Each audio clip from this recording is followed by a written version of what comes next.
Welcome, ZASLOW Show 2.0. It is a Wednesday, the 15th of May. Good to have you aboard, part of the Believe Podcast Network, and presented as always by Anidjar and Levine, accident attorneys, 800-747-FREE, 800-747-3733. If you've been involved in any kind of an accident, you're dealing with a personal injury, I send you to where you're going to be treated like family, just like I was at the start of ZASLOW Show 2.0. You let them put their skills to work for you, get you the compensation you deserve. Anidjar and Levine, accident attorneys, 800-747-FREE, 800-747-3733. And of course, Bet Online. That's how we stay into all the action. Your number one source for all your summer sports this season. Golf, NBA, NHL, MLB, all the latest stats, news, scores, available to follow your favorite teams. Get the latest odds and lines, including latest team matchups, player props, odds on just about every sport out there. Head to the BetOnline website today or use your mobile device. Get in on the action. BetOnline, where the game starts. All right, so today we're doing Carlin versus Joe. I'm doing Carlin versus Joe the rest of the week, all right? We did it yesterday on ESPN Radio, so I hope you guys, you could watch on ESPN Plus. You can listen, of course, ESPN Radio, or wherever you get your podcasts, including the ESPN app, wherever you get your podcasts, including however you're listening to ZASLOW Show 2.0. That's how you can listen to Carlin versus Joe, where I'm in for Joe. So Chris Carlin and myself will get you all the reaction from everything that's happening. Now, you know how we're starting.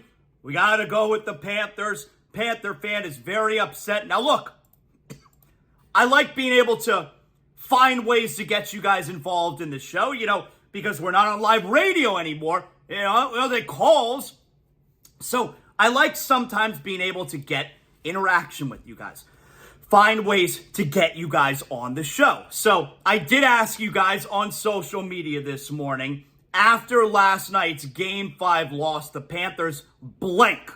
Got a lot of response, so I feel like that's a good way to incorporate. Essentially, it's kind of like incorporating calls into the show. So I like being able to find ways to do stuff like that. We'll get to some of your responses coming up. So the Panthers lose last night 2-1, and it's not just about losing, but here's the thing, all right? It's the way that they lost last night.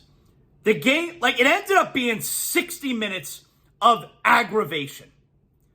The way that, and that'll happen when it's low scoring, when it's tough to get chances, when you're down the whole game like the Panthers were, that could be aggravating. And that's the game. And last night felt like 60 minutes of aggravation. Now, I did not go to the game. I told, I put out the bat signal on Carlin versus Joe ESPN Radio yesterday. I told everybody there, I'm trying to go. I was trying to go last night. I was even monitoring the tickets. It's so expensive. Like I said, just to get in the door, it was about over 200. So if I'm going to go, I got to take both my boys. The closeout game. So just to get in the building, I'm in 600. All right. And you guys know how I feel about this kind of stuff, right? Where I'll travel and spend a lot of money for a concert, Pearl Jam. I'll travel, spend a lot of money for WWE. It's guaranteed good time. Guaranteed good time. Now, this is not travel, but this is spend a lot of money. And if it's not bad enough to lose that game last night as a Panther fan, I'd be walking out the building, and I'm also then thinking to myself, I just spent $600 some odd dollars. That's why I want to start all the way up top. I spent $600 some odd dollars. I had one thing to cheer about, scored one goal. The game was super aggravating. To me, that's a killer. I don't walk out of that arena last night thinking, all right, I still had a great time. No, that's not a great time. If I went last night, that's not a great time. It was not a great time sitting on the couch in the ZASLOW Mansion family room either. So I was trying to go. I didn't. That was the first thing that Chris Carlin asked me this morning. and our production meeting, ZASLOW, how you doing here? I'm like, yeah, I'm fine. Did you go? No. Thank God I didn't go. So, overall, I am fine because you guys, and I hope that in today's show that I'm going to make you feel a little bit better. Now, that's not my goal here, all right? I'm going to be honest. I'm not, you tune in. I hope I make you feel better, but that's not what, the show's purpose is not to make you feel better after the team loses, all right? I do hope that you wind up feeling better because you know my opinion when it comes to playoff losses. This shit is hard. If it weren't this hard, it wouldn't feel this good when you win. To win the Stanley Cup, and it's like this in, the NBA too, all right? To win the Stanley Cup, you're going to go through some bad losses. There are going to be ups. There's going to be downs. There's going to be high highs. There's going to be low lows. And right now, we're feeling low.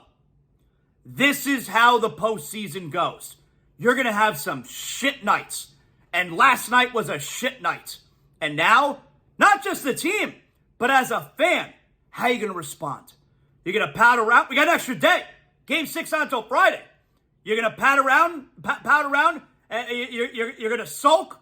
You're going to be a crybaby like every Boston fan has been for the last, week plus.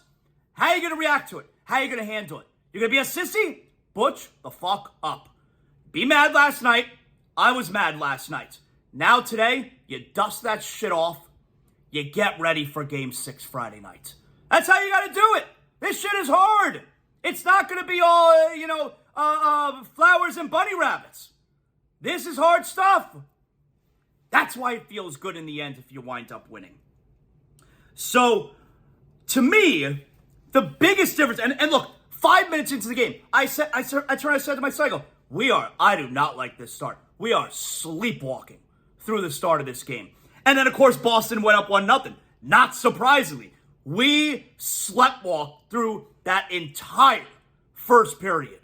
That was, it couldn't have been a lousier start. That was the worst. That first period was the worst we've looked all postseason. To me, and it's shocking, by the way, because you saw the way they closed Tampa out. They came out, I'm not going to say necessarily with a sense of urgency, because the Panthers, it was 2-1 early in the third period in that Game 5 against Tampa. It's not like, that barrage of 6 goals came early on in the game. They really did have to grind out that game. We all know the fourth game, the fourth win, is always going to be the hardest. To me, and you saw this right from the get-go with Boston, to me, the biggest difference with that game was the Bruins tried to win the game. They actually tried to win a hockey game last night. They didn't go into that game trying to win a fight. They didn't go into that game trying to exact revenge. The Bruins last night looked like a team trying to win a hockey game. That had not been the case the previous 3 games, 3 games, 2 nights, whatever. They tried to win a hockey game last night as opposed to trying to win a fight. I thought that was like that'd been the case the last couple of games where I told you, outside looking in, Bruins look like a team that's just trying to get revenge. They look like a team that's just trying to fight. They look like a team that's just trying to hurt you. Panthers look like a team trying to win the Stanley Cup. Last night, the Bruins look like a team trying to win a hockey game. And that was a big difference. They thoroughly outplayed. I don't know what the Panthers' mindset was starting the game. They were so badly outplayed. Bobrovsky was fantastic last night. He kept us in the game. They could have had 6 or 7 goals. Bobrovsky was amazing. Now, the Panthers are still winning this series. But we're in the pressure cooker now. Make no mistake about it. Now, Friday night, I need to watch Game 6 like my life depends on it. This thing should have been over last night, and I could sit back and chill, watch tomorrow night, not tonight, tomorrow night, Canes-Rangers Game 6, hoping that goes Game 7. But either way, the earliest the Eastern Final would start would be this weekend. I could sit back and chill and relax Instead now, forget about what happens with Carolina and New York tomorrow night. Friday night, I'm watching 60 Minutes in Boston as if my life depends on it. So now we're in the pressure cooker here. Panthers are still winning this series. But now, and by the way, the Panthers, it's important to point this out, especially in the playoffs. How does your team respond after a loss? And so far, this postseason, the Panthers have been fantastic. They have responded in fantastic fashion after their 2 previous losses. They lost Game 4 in Tampa. How'd they respond? Game 5, 6-1 closeout victory. They lost Game 1 to Boston, 5-1. How'd they respond? Game 2, 6-1 victory, ran off 3 consecutive games. How this team responds to this loss will be extremely telling. And if the previous 2 losses are any indicator, the Panthers are going to come out great on Friday night. And you know what? They're still in a great spot no matter what. You're up 3-2. You're up 3-2 against Boston with Game 7 in your back pocket in your building. Up 3-2 going into Game 6 is a great spot. The Panthers have 3 chances to win this series. They're 0 for 1. You got 2 more. Panthers have been the better team this entire series. You got 2 more chances to win 1 game. Being up 3-2 is still a great spot. Panthers are going to be just fine. They're a lot better than Boston. They will show that on Friday. But man, that first period was an abomination. Like, they woke up for a little bit. There were a couple plays late in the first where I thought the Bruins got away with a couple penalties, and the crowd's starting to get riled up because the crowd ended up being dead for the first half of the game. And that's the Panthers' fault. Crowd then woke up. I'm yelling at the TV. And then I also say, I go, this is a good thing. This is a good thing. This could get them going. This can wake them up a little bit. Because we're sleepwalking out there. And it did. You then had a sequence. You had a couple shifts where it looked like they woke up late in the first period. And then we get into the second period. It's still 1-0 Boston. And Paul Maurice, that's my dog, Paul Maurice. It's amazing. From where we were a year ago, when the murderer of fun, I wanted him out of my city, never to return. And now he's my dog. That's my coach. And he lights the team up on the bench. And immediately after, very next shift, Sam Reinhart gets the goal to tie the game. That's my dog, Paul Maurice. Now then, a few minutes later, Boston goes up 2-1 on another controversial play, another controversial goal. I haven't seen too much reaction on social media of the Panther fan complaining that they allowed the goal by McAvoy. So, a goalie interference, the goal, he scores a goal, goalie interference, Paul Maurice challenges, and the broadcast went from not thinking that there would be a goalie interference to thinking this is going to get called back. I'm watching it as well, and I think, all right, we got a chance here to win this. That looks like goalie interference. They come back, they let the goal stand. I haven't seen a lot. I really haven't seen any because the Panther fans aren't bitches. I haven't seen any Panther fans crying and complaining about the goal standing because we're not bitches. The Boston fan, that's your job. That's their job to cry and moan and bitch about the officiating. So good on the Panther fan that I haven't seen any crying and bitching about. And I will tell you this. I thought it could have went either way. I think they probably made the right call. Because here's the thing. Was there goalie interference? Yes. You could see he skates into Bobrovsky's pad. He even bumps his stick with his arm. But then, after that, Bobrovsky is allowed to reset. And then Ekman-Larsson bumps the stick out of Bobrovsky's hands. So, the fact that, okay, but even if Ekman-Larsson knocked the stick out of his hand, you still had everything that took place right before that, which was goalie interference. I believe the way that the officials likely saw it was, after the initial interference from the player on Boston, Bobrovsky was able to still reset.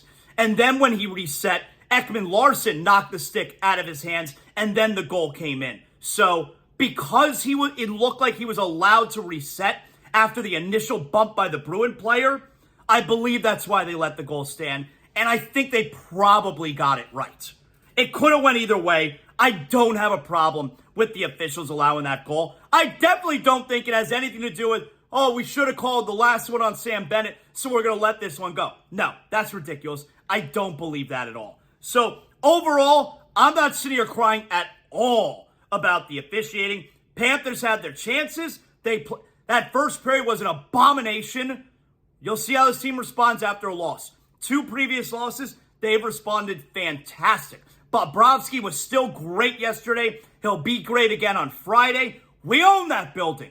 Obviously, I said, hey, I wouldn't mind if the Panthers lose Game 5, because then we could win our 6th consecutive game in Boston. And the only thing better than winning this series in Game 5 would be winning it in Game 6 in front of those sissy fans crying about everything. That's going to have to do. That's going to have to be the way that we get it done. In front of those fans and ending their season in that building. We own that building. In that building for the 2nd consecutive year. That's how it's got to be. That's how it's got to be.